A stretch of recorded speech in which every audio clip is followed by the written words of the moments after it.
we announced an indictment charging 7 Russian military officers with violations of several U.S. criminal laws as part of a conspiracy to hack a variety of individuals and organizations in the United States, Canada, and Europe. Who is Russia accused of targeting? Anti-doping agencies, a chemical weapons watchdog, and a U.S. nuclear company. Now, according to Global Affairs Canada, some of the acts have a connection with Canada. Now, the charges were announced by the U.S. Justice Department, but the RCMP's cybercrime director, he was there. The Canadian victims, 2 of which you've learned about today in the indictment, being hosted by Canada and the World Anti-Doping Agency, as well as the Canadian Centre for Ethics and Sport. Canada's parliamentary secretary to the Minister of Foreign Affairs says further sanctions against Russia could be announced in the coming days. And on the issue of hacking, he was asked, what about upcoming elections in Canada?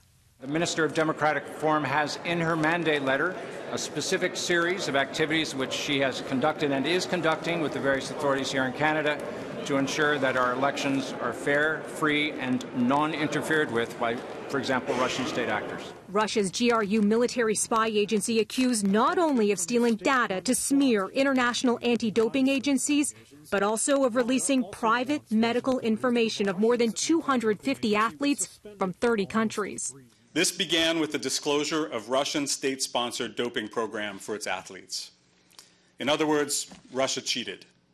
They cheated, they got caught, they were banned from the Olympics, they were mad, and they retaliated. Cyber attack allegations against Russia also coming from the UK and the Netherlands. Dutch authorities revealing they disrupted an attempted hack into the Organization for the Prohibition of Chemical Weapons in April, when work was being done to identify the substance used in the nerve agent attack on a former Russian spy in Salisbury and in an attack in Syria.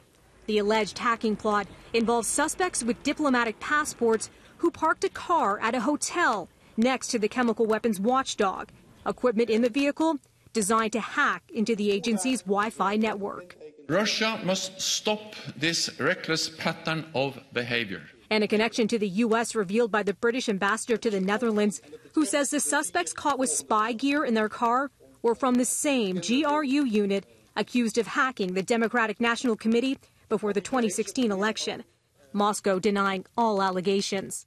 U.S. Defense Secretary James Mattis says Russia would have to be held accountable. The Russians got caught with their equipment, with the people who were doing it, and they have got to pay the piper.